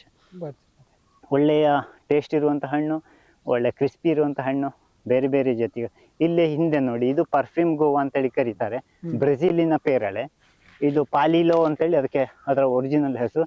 ಈ ಪರ್ಫ್ಯೂಮಿನ ಪರಿಮಳ, ಇದ್ರ ಎಲೆಯನ್ನು ಜಸ್ಟ್ ನೋಡಿ, ಪರ್ಫ್ಯೂಮಿನ ಪರಿಮಳ ಬರುವಂಥದ್ದು. ಹಣ್ಣು ಕೂಡ ಹಾಗೆ ಒಂಥರ ಜೆಲ್ಲಿ ಹಾಗೆ ಇರ್ತದೆ, ತಿನ್ಲಿಕ್ಕೆ ಬಹಳ ಟೇಸ್ಟ್ ಇರುವಂಥ ಹಣ್ಣು. ಅದು ಇದು ವರ್ಷದಲ್ಲಿ ಒಮ್ಮೆ ಬರುದು, ಇದು ವರ್ಷದಲ್ಲಿ ಒಮ್ಮೆ ಮಾತ್ರ ಬರುವಂಥದ್ದು. ಮೇದಿಂದ ಜೂನ್, ಜೂನಲ್ಲಿ ಹೆಚ್ಚಾಗಿ ಹಣ್ಣು ಬರುವಂಥದ್ದು, ವರ್ಷದಲ್ಲಿ ಒಮ್ಮೆ ಬರುವಂಥದ್ದು. ಇದು ಪೆಸಿಡಿಯಂ ಸೆರಟೋನಿಯಂ ಅಂತೇಳಿ ಅತ್ಯಂತ ಚಿಕ್ಕ ಪೇರಳೆ. ಒಂದು ನೆಲಕಡಲೆ ಉಂಟಲ್ಲ, ಶೇಂಗಾ ಬೀಜದಷ್ಟೇ ದಪ್ಪ ಬರುದು, ಅಥವಾ ಒಂದು ಹೆಚ್ಚು ಅಂದರೆ ನಮ್ಮ ಊರಿನ ನೆಲ್ಲಿಕಾಯಿ ಉಂಟಲ್ಲ ಅದಕ್ಕಿಂತ ಸ್ವಲ್ಪ ಸಣ್ಣ ಹಣ್ಣು ಇಲ್ಲಿ ಕಾಣ್ಬೋದು ನಿಮಗೆ. ಮಿಡಿ ಇಲ್ಲಿ ನೋಡಿ ಚಿಕ್ಕ ಚಿಕ್ಕ ಚಿಕ್ಕ ಮಿಡಿಗಳು ಬಂದಿದ್ದಾವೆ ಅಷ್ಟೇ. ಬೈಗೆ ಹಾಕುವಂಥದ್ದು ಇದು ಮಾಡುವಂಥದ್ದು. ನಾನು ಆಗಲೇ ಬೇರೆ ಬೇರೆ ಲೈಕ್ಗಳಿರ್ತವೆ. ನಮಗೆ ದೊಡ್ಡದು ಬೇಕು ಅಂತ ಹೇಳಿದ್ರೆ ಇನ್ನು ಚಿಕ್ಕದ್ದು ತಿನ್ನುವಂಥ ಪ್ರಾಣಿಗಳು ಪಕ್ಷಿಗಳಿರ್ಬೋದು. ಇದು ಬ್ರೆಜಿಲ್ ನೇಟಿವಿನ ಹಣ್ಣಿದು, ಪ್ರೆಸಿಡೆಮ್ ಸರ್ಟೋನಿಯಮ್ ಅಂತ ಹೇಳಿದ್ರೆ ಬೊಟಾನಿಕಲ್ ನೇಮು. ಒರಿಜಿನಲ್ ಹೆಸರು ಗೂಗಲಲ್ಲಿ ಕೂಡ ಕಾಣಿಸ್ತಾ ಇಲ್ಲ, ಬಹುಶಃ ಇಡ್ಲಿಲ್ಲ ಗೊತ್ತಿಲ್ಲ. ಈ ಇಡ್ಲಿ ಉಂಟಲ್ಲ ಅಥವಾ ಫ್ಲೈಯಿಂಗ್ ಸಾಸರ್ ಗೊತ್ತಿರ್ಬೋದು ಕೆಲವರಿಗೆ. ನಾವು ಸುಲಭದಲ್ಲಿ ಮಕ್ಕಳಿಗೆ ಹೇಳುವಾಗ ಇಡ್ಲಿ ಅಂತ ಹೇಳಿ ಕರೀತಾರೆ. ಫ್ಲೈಯಿಂಗ್ ಸಾಸರ್ ಇದ್ದಾಗ ಇರ್ತದೆ ಚಪ್ಪಟೆ, ಮೇಲ್ಗಡೆ ಚಪ್ಪಟೆ ಕೆಳಗಡೆ ಚಪ್ಪಟೆ. ಈ ಇಡ್ಲಿ ಇಟ್ಕೊಂಡಾಗ ಹೀಗೆ ಬರುವಂತ ಪೇರಳೆ ಇದು ಕೂಡ ಬ್ರೆಜಿಲ್. ಸ್ವಲ್ಪ ಹುಳಿ ಹಣ್ಣು, ತುಂಬಾ ಸ್ವೀಟ್ ಅಂತ ಹೇಳಿದ್ರೆ ಸ್ವಲ್ಪ ಹುಳಿ ಹಣ್ಣು. ಇನ್ನು ಇದು ಬೆರ್ರೀಸ್ ಅಲ್ಲಿ ಇದು ಸಲಾಮ್ ಅಂತೇಳಿ ಮಲೇಷಿಯನ್ ಹಣ್ಣು ಈಗ ಹೂ ಬರ್ತಾ ಉಂಟು. ನಮ್ಮ ನೇರಳೆ ಹಣ್ಣು ಉಂಟಲ್ಲ, ನೇರಳೆ ಹಣ್ಣಿನ ಕುಟುಂಬವೇ ಸಲಾಮ್ ಅಂತೇಳಿ ಹೆಸರು. ಕೆಂಪು ಬಣ್ಣ ಬರ್ತದೆ, ಒಳ್ಳೆ ಡಾರ್ಕ್. ಮಾತ್ರೆ ಈ ಆಯುರ್ವೇದಿಕ್ ಮಾತ್ರೆಗಳ ಕೆಲವು ಕೆಂಪು ಬಣ್ಣ ಬರ್ತದೆ, ಅಷ್ಟು ಕೆಂಪು ಬಣ್ಣ ಬರ್ತದೆ, ರೌಂಡ್ ಇರ್ತದೆ. ಹಣ್ಣು ಬಾಯಿಗೆ ಹಾಕಿದಾಗ ನೀರಾಗುವಂತ ತುಂಬಾ ರಾಶಿ ರಾಶಿ ಹಣ್ಣು ಬರ್ತದೆ ನೋಡಿ. ಎಲ್ಲ ಹೂ ಬಂದು ಮಿಡಿ ಆಗ್ತಾ ಉಂಟು ಈಗ. ಇಲ್ಲಿ ಇದು ಇನ್ನೊಂದು ರೋಸ್ಮೇರಿ ಟೆಲ್ ಅಂತೇಳಿ ಕರೀತಾರೆ ಇದನ್ನ. ಜಸ್ಟ್ ಇನ್ನು ಹಣ್ಣಾಗ್ಲಿಕ್ಕೆ ಉಂಟು. ಇದು ಡಾರ್ಕ್ ಪರ್ಪಲ್ ಬಣ್ಣ ಬರಬೇಕು. ಕಪ್ಪು ಬಣ್ಣ ಹಣ್ಣು ಬಂದ್ರೆ ಹಾಗೆ ತಿನ್ಲಿಕ್ಕೆ ಖುಷಿ. ಇದು ವರ್ಷ ಪೂರ್ತಿ ಇರ್ತದೆ. ಇದರಲ್ಲಿ ಹಣ್ಣು ಇಲ್ಲ ಅಂತೇಳಿ ಆಗೋದು ಬಹಳ ಕಡಿಮೆ, ವರ್ಷ ಪೂರ್ತಿ ಇರ್ತದೆ. ಇದು ಸಿಹಿ ಏರುವಂಥದ್ದು. ಇದು ಪಾಟ್ ಅಲ್ಲಿ ಬೆಳೆಸ್ಲಿಕ್ಕೆ ಈ ಸಣ್ಣ ಜಾಗದವರಿಗೆ ನಮ್ಮಲ್ಲಿ ನೆಕ್ಕರಿಕಾ ಅಂತ ಹೇಳಿ ಒಂದು ಉಂಟು, ಆ ಕುಟುಂಬದ ಹಣ್ಣು. ಇದರ ಎಲೆ ಅದೇ ಹೇಳಿದ್ ಸುಲಭವಾಗಿ ಪಾಟ್ ಅಲ್ಲಿ ಬೆಳೆಸ್ಕೊಳ್ಬಹುದು ಅಂತ ಹೇಳಿ, ಎಂತ ಸಮಸ್ಯೆ ಇಲ್ಲ. ಚೆರೀಸ್ ಒಂದಷ್ಟು ಚೆರೀಸ್ ಇದ್ದಾವೆ. ಮಿಸ್ಟರಿ ಚೆರಿ, ಅದು ಹಣ್ಣು ಮುಗಿಯುತ್ತಿಲ್ಲ, ಬರೀ ಪೇಪರ್ನಷ್ಟು ತೆಳ್ಳಗೆ ಪಲ್ಪ್ ಇರುದು. ನಾನು ಆಗ್ಲೇ ಹೇಳಿದಾಗೆ ಬಾಯಿಗೆ ಹಾಕಿದ್ರೆ ಎಷ್ಟು ಅಂತ ಹೇಳಿ ನೋಡುವಷ್ಟಿಲ್ಲ. ಬಟ್ ಪಕ್ಷಿಗಳು ಅದನ್ನು ಕಲರ್ ಚೇಂಜ್ ಆಗ್ಲಿಕ್ಕೆ ಬಿಡುದಿಲ್ಲ. ಅಂದ್ರೆ ಆ ಟೇಸ್ಟ್, ಒಂದೊಂದು ಹಣ್ಣಿನ ಟೇಸ್ಟ್ ಅವುಗಳಿಗೆ ಗೊತ್ತಾ ವ್ಯತ್ಯಾಸಗಳು. ಇಲ್ಲಿ ಒಂದು ಉಂಟು ನೋಡಿ, ಇದು ಪ್ಯಾರಡೈಸ್ ಡೇ ಪಿಟಾಂಗ ಅಂತ ಹೇಳಿ ಕರೀತಾರೆ. ಇಲ್ಲಿ ನೋಡಿ, ಇದು ಬೆರೀಸ್. ಇದೆಲ್ಲ ಪಿಕ್ ಅಂಡ್ ಈಟ್, ಇದೆಲ್ಲ ಕಮರ್ಷಿಯಲ್ ಆಗಿ ನಿಮ್ಗೆ ಅದನ್ನ ಬೆಳ್ಕೊಳ್ಳಿಕ್ಕೆ ಆಗುದಿಲ್ಲ. ಅಂದ್ರೆ ಇನ್ನೊಂದು ಸ್ವಲ್ಪ ಹಣ್ಣಾದ್ರೆ ಇನ್ನು ಟೇಸ್ಟ್ ಇರ್ತದೆ, ಹೆಚ್ಚು ಸ್ವೀಟ್ನೆಸ್ ಬರ್ತದೆ. ಈಗ ಸ್ವಲ್ಪ ಒಗರ್ ಬರ್ತದೆ. ಪಲ್ಪ್ ಇರುದಿಲ್ಲ, ಅಂದ್ರೆ ಬಹಳ ತೆಳ್ಳಗೆ ಪಲ್ಪ್, ತುಂಬಾ ದಪ್ಪ ಪಲ್ಪ್ ಏನು ಇರುದಿಲ್ಲ. ಚೆರೀಸ್ ಬೆರೀಸ್ ಆಲ್ಮೋಸ್ಟ್ ಹೀಗೇನೆ. ಒಂಥರ ನೋಡ್ಲಿಕ್ಕೂ ಖುಷಿ. ಗಿಡಗಳು ಎತ್ತರ ಹೋಗುದಿಲ್ಲ, ಸಣ್ಣ ಜಾಗದಲ್ಲಿ ಬೆಳಿಬಹುದು. ವರ್ಷದಲ್ಲಿ ಅವಾಗ ಹೂ ಬರ್ತಾ ಇರ್ತದೆ. ಒಳ್ಳೆ ಆರೋಗ್ಯಕ್ಕೆ ಪೂರಕವಾದಂತ ಹಣ್ಣು. ಬೆಳೆಸುವವರಿಗೆ ಖಂಡಿತ. ಅದೇ ಚಿಯಾಮೈ 60 ಅಂತೇಳಿ ಮಲ್ಬೇರಿಯಲ್ಲಿ ಒಂದು ವೆರೈಟಿ. ಥೈಲ್ಯಾಂಡ್ ಅಲ್ಲಿ ಬಹುಶಃ ಕಮರ್ಷಿಯಲ್ ಆಗಿ ಅತ್ಯಂತ ಲಾರ್ಜ್ ಸ್ಕೇಲ್ ಅಲ್ಲಿ ಬೆಳೆಯುವಂತ ಮಲ್ಬೇರಿ ಇದು. ಇನ್ನೊಂದು ಬಹಳ ಸುಲಭವಾಗಿ, ನಮ್ಮಲ್ಲಿ ಯಾಕೋ ಗೊತ್ತಿಲ್ಲ, ಈ ಸ್ಟ್ರಾಬೆರಿ ಫ್ಲೇವರ್ ಬಂದಿದೆ, ಮತ್ತೆ ಬೇರೆ ಬೇರೆ ಫ್ಲೇವರ್ನ ಐಸ್ ಕ್ರೀಮ್ಗಳು ಬಂದಿದ್ದಾವೆ. ಇದೊಂದು ಬಹಳ ಸುಲಭದಲ್ಲಿ 2 ಡ್ರಾಪ್ ಹಾಲಿಗೆ ಹಾಕಿದ್ರೆ ಫುಲ್ ಪರ್ಪಲ್ ಕಲರ್ ಬಣ್ಣ ಬರುವಂತ ಮಲ್ಬೇರಿಯ ಒಂದು ವೆರೈಟಿ. ಐಸ್ ಕ್ರೀಮ್ಗಳಿಗಿರ್ಬೋದು, ಸ್ಮೂತೀಸ್ ಇರ್ಬೋದು. ಥೈಲ್ಯಾಂಡ್ನಲ್ಲಿ ಬೇರೆ ಬೇರೆ ಫ್ಲೇವರ್ ಐಸ್ ಕ್ರೀಮ್, ಇದು ಮಲ್ಬೇರಿಯ ಫ್ಲೇವರ್ನ ಐಸ್ ಕ್ರೀಮ್ಗಳು, ಪ್ರಾಡಕ್ಟ್ಗಳು, ಮತ್ತೆ ಜ್ಯೂಸ್ಗಳೆಲ್ಲ ಬಾಟ್ಲ್ಗಳು, ಟೆಟ್ರಾ ಪ್ಯಾಕೆಟ್ಗಳು ಸಿಗ್ತವೆ. ನಮ್ಮಲ್ಲಿ ಅಷ್ಟು ಇದು ಇನ್ನೂ ಪಬ್ಲಿಸಿಟಿಗೆ ಬಂದಿಲ್ಲ ಕಮರ್ಷಿಯಲ್ ಆಗಿ. ನನಗೆ ಒಬ್ರು ಫ್ರೆಂಡ್, ನನಗೆ ಆಕ್ಚುಲಿ ಇದ್ರ ಬಗ್ಗೆ ಗೊತ್ತಿರಲಿಲ್ಲ. ಆಯ್ತು, ಒಬ್ರು ನನಗೆ ಅದನ್ನು ತರಿಸ್ಕೊಡ್ಬೇಕು ಅಂತ ಹೇಳಿದ ಮೇಲೆ ನಾನು ತರಿಸ್ಕೊಟ್ಟಿದ್ದೇನೆ. ಇವಾಗ ಸುಮಾರು ಕೇರಳದಾದ್ಯಂತ ಸುಮಾರು ತಿಂಗಳಿಗೆ ಸುಮಾರು ಒಂದು 700-800 ಗಿಡ ಕೇರಳಕ್ಕೆ ಹೋಗ್ತಾ ಇದೆ. ಯಾಕಂದ್ರೆ ಕಮರ್ಷಿಯಲ್ ಆಗಿ ಬೆಳಿಲಿಕ್ಕೆ. ಅಂದ್ರೆ ಐಸ್ ಕ್ರೀಮ್ ಮಾಡ್ಲಿಕ್ಕೆ, ಐಸ್ ಕ್ರೀಮ್ ಅಂತೇಳಿ ಅಲ್ಲ, ಯಾವುದಕ್ಕೂ ಕೂಡ ಅಷ್ಟೇನೆ. ಈ ಹಣ್ಣು ಉಂಟಲ್ಲ, ಹಣ್ಣಾದಾಗ ಡಾರ್ಕ್ ಬ್ಲಾಕಿಶ್ ಕಲರ್ ಬರ್ತದೆ, ಮತ್ತೆ ಗೊಂಚಲು ಬೇರೆ ಯಾವ ಮಲ್ಬೇರಿಯಲ್ಲೂ ಕೂಡ ಇಷ್ಟು ಇಳುವರಿ ಬರುವುದಿಲ್ಲ. ಇನ್ನು ಇದು ಥ್ರೂಔಟ್ ದ ಇಯರ್ ಫ್ರೂಟಿಂಗ್ ಬರ್ತದೆ, ವರ್ಷ ಪೂರ್ತಿ ಹಣ್ಣು ಕೊಡ್ತದೆ. ಕಮರ್ಷಿಯಲ್ ಆಗಿ ಲಾರ್ಜ್ ಸ್ಕೇಲ್ ಅಲ್ಲಿ ಬೆಳೆಯುವ ಏಕೈಕ ಮಲ್ಬೇರಿ ಚಿಯಾಂಗ್ ಮೈ 60. ಇದರ ಒಂದು ಚಮಚ ಹಾಕಿದ್ರೆ ಸಾಕು ನಿಮ್ಗೆ 1 ಲೀಟರ್ ಇದನ್ನ ಹಾಲನ್ನ ಬಣ್ಣ ಚೇಂಜ್ ಮಾಡಿ. ಅಷ್ಟು ಡಾರ್ಕ್ ಕಲರ್ ಇದೆ. ಒಳ್ಳೆಯ ನ್ಯಾಚುರಲ್ ಫುಡ್ ಕೂಡ, ಈ ಸಿಂಥೆಟಿಕ್ ಏನಲ್ಲ ಅಲ್ಲ. ಒಳ್ಳೆ ಆರೋಗ್ಯಕ್ಕೆ ಇರುವಂತದ್ದು, ಒಂದು ಕಮರ್ಷಿಯಲ್ ಆಗಿ ಬೆಳಿಬಹುದಾದಂತ ಒಂದು ಹಣ್ಣು. ಇನ್ನು ನಾನು ಆಗ್ಲೇ ಹೇಳಿದಾಗೆ ಮಲ್ಬೇರಿಗಳು ನೋಡಿ, ಈಗ ಪ್ರೂನಿಂಗ್ ಮಾಡಿದ್ದೇವೆ, ಕಟ್ ಮಾಡಿದ ಕೂಡಲೇ ಫ್ಲವರಿಂಗ್ ಬರುವಂತದ್ದು. ನೀವು ಎಷ್ಟು ಪ್ರೂನಿಂಗ್ ಮಾಡ್ತೀರಾ ಅಷ್ಟು ಕಂಪಲ್ಸರಿ, ಅಷ್ಟು ಮಾಡಿದಷ್ಟು ಒಳ್ಳೇದು. ಇದು ಬೇರೆ ಬೇರೆ ಸುಮಾರು ಒಂದು 70 ವೆರೈಟಿ ಸೀತಾಫಲಗಳು ನಮ್ಮಲ್ಲಿ ಹಾಕಿದ್ದೇವೆ, ಬೇರೆ ಬೇರೆ ಜಾಗದಲ್ಲಿ ಉಂಟು. ಇದು ಅನೋನಾ ಸ್ಪಿನೆನ್ಸ್ ಅಂತೇಳಿ, ಅದು ರೆಡ್ ಗಿಫ್ಟ್ನರ್ ಅಂತೇಳಿ, ನಿಮಗೆ ಬೇರೆ ಬೇರೆ ತಳಿಗಳು ಇಲ್ಲಿ ಉಂಟು. ಇದೆಲ್ಲ ಯಾವಾಗ ಸಾಧಾರಣ ಹಣ್ಣು? ಇದು ಸಾಧಾರಣ ಏಪ್ರಿಲ್ ಮೇ ಟೈಮಲ್ಲಿ ಒಂದೊಂದರದ್ದು ಒಂದೊಂದು ಸೀಸನ್ ಇರ್ತದೆ. ಸಾಧಾರಣ ಆ ಟೈಮಲ್ಲಿ ಬರುದು. ಇದು ಇನ್ನು ಪ್ರಾಯೋಗಿಕ ಹಂತದಲ್ಲಿ ಉಂಟಷ್ಟೇ, ಎಲ್ಲ ಕೆಲವು ಬರ್ಬೇಕಷ್ಟೇ. ಇದು ಟ್ರಾಪಿಕಲ್ ಆಪ್ರಿಕೋಟ್ ಅಂತ ಹೇಳುವಂತ ಹಣ್ಣು, ಹೂ ಬರ್ತಾ ಉಂಟು. ಕಟೆಂಬಿಲ್ಲ ಅಂತ ಹೇಳಿ ಕರೀತಾರೆ, ಸಿಲೋನ್ ಗೂಸ್ಬೆರಿ ಅಂತ ಹೇಳಿ ಕರೀತಾರೆ. ಹಣ್ಣು ಸಾಫ್ಟ್, ಪಿಕ್ ಅಂಡ್ ಈಟ್, ಹುಳಿ ಸಿಹಿ ಮಿಕ್ಸ್ ಇರುವಂಥದ್ದು, ತುಂಬ ಸ್ವೀಟ್ ಏನು ಇರುವುದಿಲ್ಲ, ಬಟ್ ಒಳ್ಳೆ ಖುಷಿಯಾಗುವಂಥ ಹಣ್ಣುಗಳು. ಇದು ಬ್ಲ್ಯಾಕ್ ಸಪೋಟೆ ಅಂತ ಹೇಳಿ ಕರೀತಾರೆ. ಬ್ಲ್ಯಾಕ್ ಸಪೋಟೆನಲ್ಲಿ ಸಾಮಾನ್ಯವಾಗಿ ನಮ್ಮ ಚಿಕ್ಕುವಿನಷ್ಟು ದೊಡ್ಡದು ಬರುವುದು. ಈಗ ಇದು ಸಾಧಾರಣ 1.5 kg, 100-1.5 kg ಬರುವಂಥ ಹಣ್ಣು. ಜೈಂಟ್ ಮಟ್ ಅಂತೇಳಿ ಕರೀತಾರೆ ಅದನ್ನು. ಫುಲ್ಲು ಕಪ್ಪು ಬಣ್ಣದಲ್ಲಿ ಇರ್ತದೆ, ಒಳಗಡೆ ಪಲ್ಪು ಡಾರ್ಕ್ ಕಪ್ಪು ಬಣ್ಣ, ಮಸಿಯ ಬಣ್ಣದಲ್ಲಿ ಇರ್ತದೆ. ಹಣ್ಣು ಮೀಡಿಯಂ ಸ್ವೀಟ್, ಬೆಣ್ಣೆ ಹಣ್ಣಿನ ಆ ಥರದ ಟೇಸ್ಟಲ್ಲಿ ಇರ್ತದೆ. ಬಟ್ ಇದು ಥೈಲ್ಯಾಂಡಿಂದ ನಾವು ಗಿಡ ತಕೊಂಡು ಬಂದು ಮಾಡಿರುವಂಥದ್ದು. ಇನ್ನಷ್ಟೇ ಈ ವರ್ಷ ಫಸ್ಟ್ ಫ್ಲವರಿಂಗ್ ಬಂದಿದ್ದು, ನೋಡ್ಬೇಕು ಇನ್ನೇಗೆ ಆಗುತ್ತೆ. ಕಾಟ್ ಅಂತೇಳಿ ಕರೀತಾರೆ. ಸಾಮಾನ್ಯವಾಗಿ ನಮ್ಮಲ್ಲಿ ಒಂದು ಭಾವನೆ ಉಂಟು, ದಕ್ಷಿಣ ಕನ್ನಡ ಜಿಲ್ಲೆಯಲ್ಲಿ ಕಿತ್ತಳೆ ಬರುವುದಿಲ್ಲ ಅಂತ. ನಾವು ಎಂತ ಮಾಡ್ತೇವೆ ಅಂದರೆ ಪಕ್ಕದ ಮಡಿಕೇರಿ ವೆರೈಟಿ ಅಂತಂದು ಬೀಜ ಹಾಕಿರ್ತೇವೆ, ಕಸಿ ಗಿಡ ತಂದಿರ್ತೇವೆ, ಅಥವಾ ನಾಗ್ಪುರಿನ ಒಂದು ವೆರೈಟಿ ನಮಗೆ ಅಂಗಡಿ ನರ್ಸರಿಗಳಲ್ಲಿ ಹೋದ್ರು ಕೊಡ್ತಾರೆ. ಅದು ಯಾವುದು ಕೂಡ ಸಬ್ಟ್ರಾಪಿಕಲ್ ವೆರೈಟೀಸ್ ನಮಗೆ ಬರುವುದಿಲ್ಲ. ಇಲ್ಲಿ ಬರುವಂಥ ವೆರೈಟಿಗಳೇ ಬೇರೆ ಬೇರೆ, ಸುಮಾರು ಒಂದು 15-20 ಜಾತಿ ಆರೆಂಜ್ ನಮ್ಮಲ್ಲಿ ಉಂಟು. ಅದರಲ್ಲಿ ಈ ಜಪಾನಿನ ಒಂದು ವೆರೈಟಿ, ಇದು ತುಂಬ ದೊಡ್ಡದು ಬರುವುದಿಲ್ಲ, ಒಂದು ಎಷ್ಟು ಅಂದರೆ ಇಷ್ಟು ದಪ್ಪ, ಒಂದು ಸಣ್ಣ ಲಿಂಬೆ ಹಣ್ಣಿನ ದಪ್ಪ. ಹೆಸರು ಕುಮ್ಕಾಟ್ ಅಂತೇಳಿ ಕರೀತಾರೆ. ಇದಕ್ಕೆ ಮುಳ್ಳಿರೋದಿಲ್ಲ, ವರ್ಷದಲ್ಲಿ 2-3 ಬಾರಿ ಹಣ್ಣು ಕೊಡ್ತದೆ, ಇಡೀ ಮರದಲ್ಲಿ ಹಣ್ಣು ಬರ್ತದೆ, ಯಾವ ಡಿಸೀಸು ಬರುವುದಿಲ್ಲ. ಇದನ್ನು ಸಿಪ್ಪೆ ತೆಗಿಬೇಕಾದ ಅವಶ್ಯಕತೆ ಇಲ್ಲ, ಸಿಪ್ಪೆ ಸಹಿತ ಹಾಗೆ ತಿನ್ನುವಂಥ. ಇನ್ನೊಂದು ವಿಶೇಷ ಅಂದರೆ ಈ ಹಣ್ಣನ್ನ, ಇದೀಗ ಕಾಯಿ,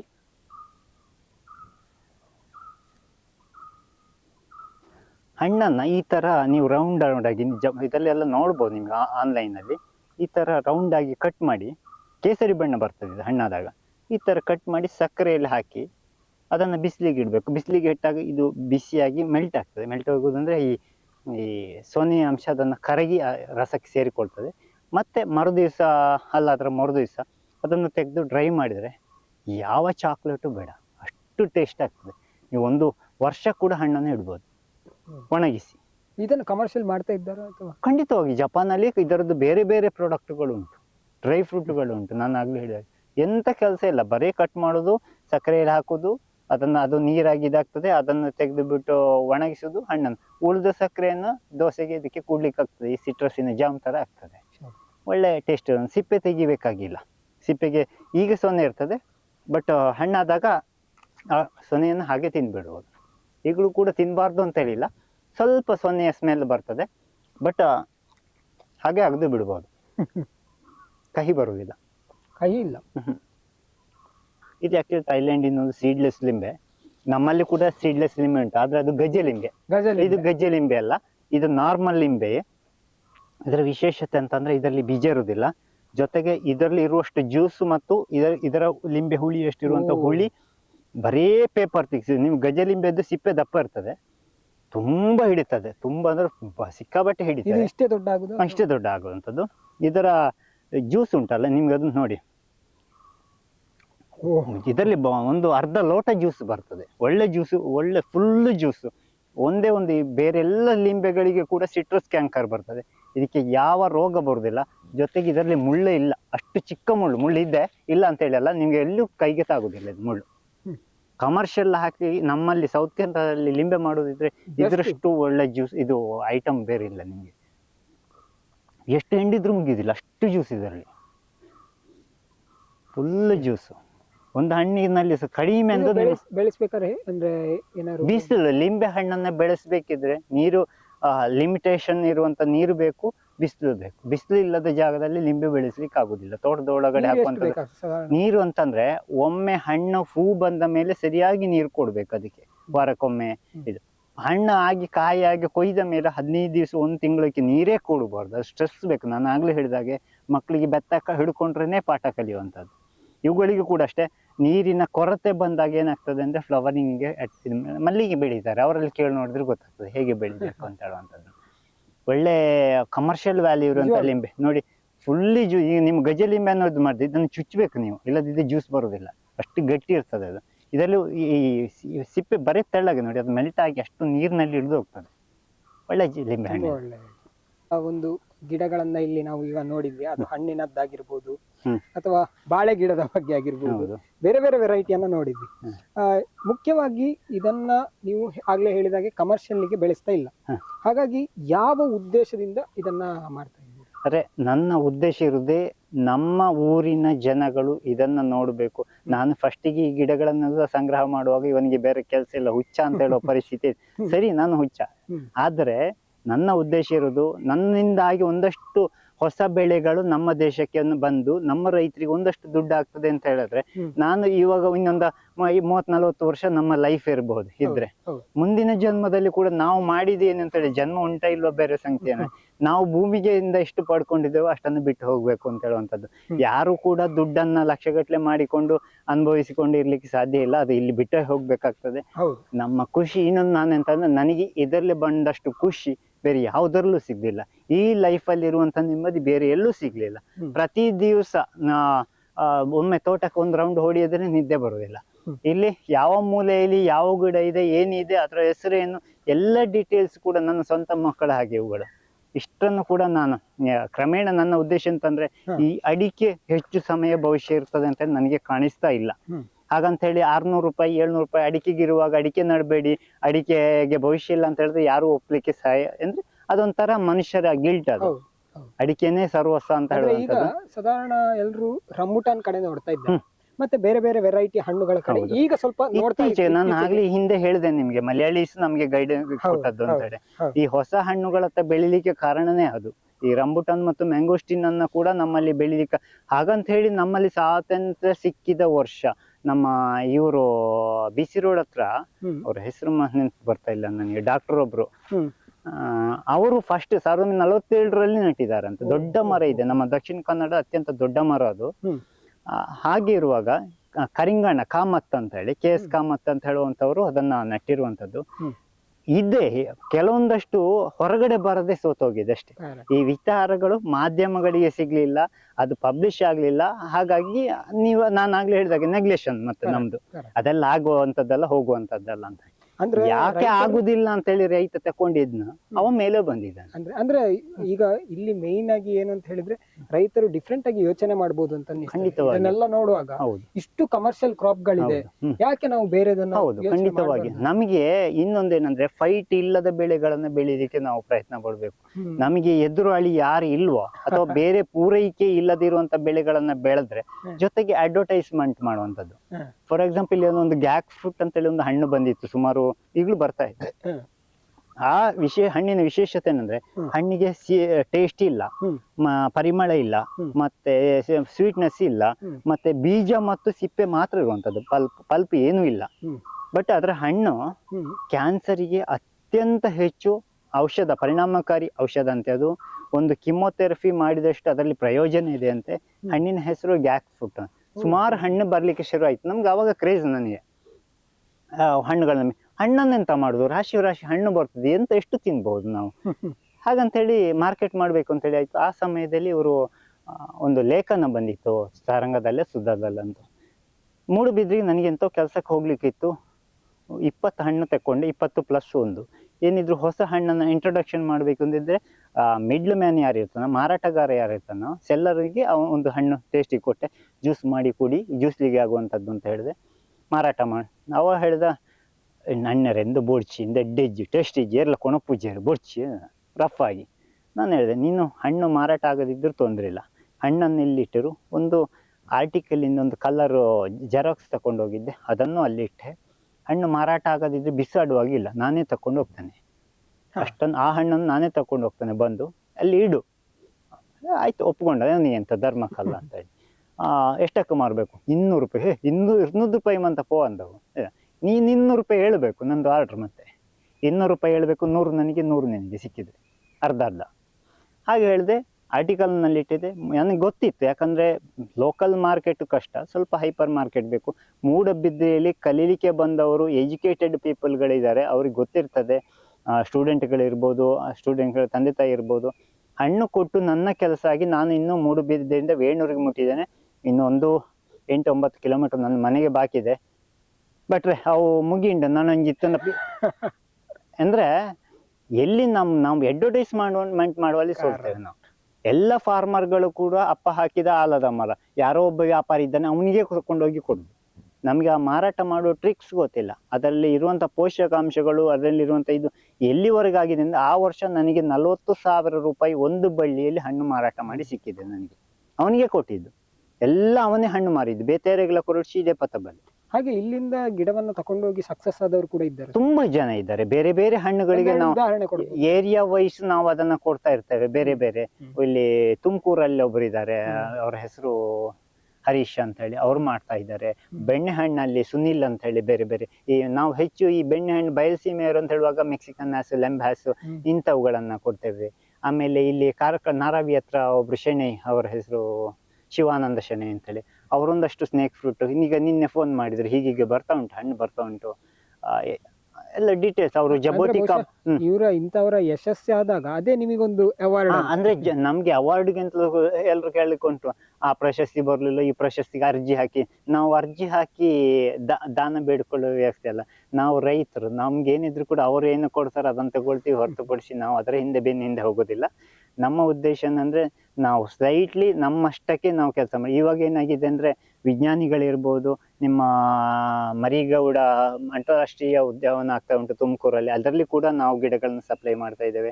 ಲಾಲ್ಬಾಗಿನಲ್ಲಿ ಬಹುತೇಕ ಹಣ್ಣಿನ ಗಿಡಗಳು ಇವಾಗ ನಾವು ಅದನ್ನ ನಾವು ಅಲ್ಲಿಗೆ ಬೊಟಾನಿಕಲ್ ಗಾರ್ಡನ್ಗೆ ಸಪ್ಲೈ ಮಾಡ್ತಾ ಇದ್ದೇವೆ. ಎಲ್ಲ ದೇಶದ ಬೇರೆ ಬೇರೆ ದೇಶದ ತಾಳೆ ವರ್ಗದ್ದು ಸುಮಾರು ಪಾಮ್ ವೆರೈಟಿಗಳನ್ನ ಇಂಪೋರ್ಟ್ ಮಾಡಿ ಕೊಡ್ತಾ ಇದ್ದೇವೆ. ನೆಕ್ಸ್ಟ್ ಈಗ ಮುಂದೆ ಏನೆಲ್ಲ ಯೋಜನೆ ಇದೆ ಅಂದ್ರೆ ನಮ್ಮ ಇವಾಗ ನಾನು ತೋರಿಸಿರುವಂತದ್ದೆಲ್ಲ ಕೂಡ ಸೆಮಿ ಶೇಡ್ ಅಲ್ಲಿ ಬೆಳೆಯುವಂಥದ್ದು.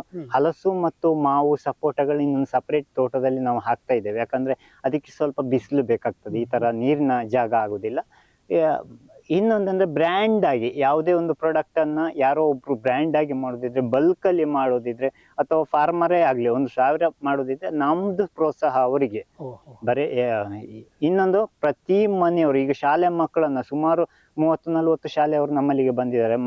ಮಕ್ಕಳಿಗೆ ಒಂದು ವಿದ್ಯಾರ್ಜನೆ ಕೊಡುವಂತ ಮಕ್ಕಳನ್ನ ಈ ಹಣ್ಣಿನ, ನಾನು ಆಗ್ಲೇ ಹೇಳಿದ್ದೇನೆ, ತುಂಬಾ ಸಲ ಹೇಳಿದ್ದೇನೆ, ಹಣ್ಣಿನಲ್ಲಿ ಬಾಕಿ ಧಾನ್ಯಗಳಿರ್ಬೋದು, ಸಿರಿಧಾನ್ಯಗಳಿರ್ಬೋದು, ಬೇರೆ ಎಲ್ಲ ಗೋಧಿ ಇರ್ಬೋದು, ಎಲ್ಲದರಲ್ಲೂ ಕೂಡ ಒಂದೊಂದು ಅಂಶ ಮಾತ್ರ ಇರ್ತದೆ, 2-3 ಎಲ್ಲವೂ ಕೂಡ ಒಳಗೊಂಡಿರುವಂಥದ್ದು ಹಣ್ಣುಗಳಲ್ಲಿ. ವಿಟಮಿನ್ಸು, ಕ್ಯಾಲರೀಸು, ಫೈಬರ್ಸು, ಕಾರ್ಬೋಹೈಡ್ರೇಟ್ಸು ಎಲ್ಲವೂ ಕೂಡ ಒಳಗೊಂಡಿರುವಂಥದ್ದು ಹಣ್ಣಿನಲ್ಲಿ. ಇನ್ನೊಂದೇನಂದ್ರೆ, ದಕ್ಷಿಣ ಕನ್ನಡ ಜಿಲ್ಲೆಯಲ್ಲಿ ಈ 6 ತಿಂಗಳಿನ ಮಳೆಯಲ್ಲಿ ಏನಾದ್ರೂ ನಾವು ಗಿಡಗಳನ್ನು ಉಳಿಸ್ಕೊಳ್ಬೇಕಾಗಿದ್ರೆ ತೋಟಗಾರಿಕಾ ಬೆಳೆಗಳು ಮಾತ್ರ.